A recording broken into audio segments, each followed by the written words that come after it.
जय जगन्नाथ दर्शक बंधु आसंतु आजिर एही भिडियोरे आमे कन्या राशि मानंकु अप्रैल मासटी शिक्षा व्यापार चाकिरी धन संपत्ति प्रेम स्वास्थ्य एसबु केमिति रहिबो से विषय जानिबा। एही मासरे कन्या राशि मानंक स्वास्थ्य मध्यम रहिबो। शत्रु माने आपणंकु क्षति पहुंचाइबा पई बहुत चेष्टा करिवे, किंतु सेमानंक कूट कपट को खातिर नकरी आगकू बढ़िबे। निज आत्मविश्वास आपणंकु आगकू बढ़िबारे साहाय्य करिवो, तेणु मनकू दुर्बल करिवे नाही।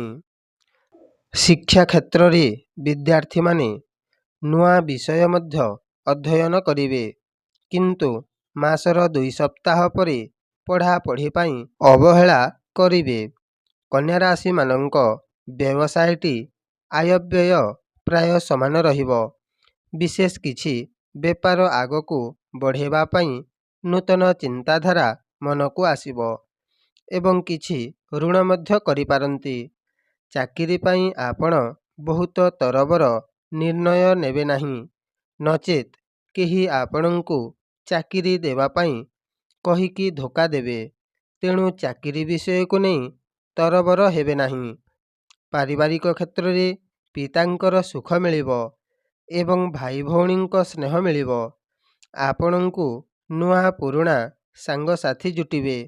मित्र मानंक सहित संपर्कटी भल रहिबो एवं बेस आनंदरे दिनटी काटिबे। किंतु विवाहित माने निज ससुरंक सहित मतभेद करिवे, किंतु सासुंक सहित संपर्कटी भल रहिबो। दर्शक बंधु, यह थिला जुलाई मासर मासिक राशिफल। जदि आपणंकु एही भिडियोटी भल लागिला ताहेले भिडियोटी को गोटाए लाइक करी चैनलटी को एबे ही सब्सक्राइब करि दियंतु। जय जगन्नाथ।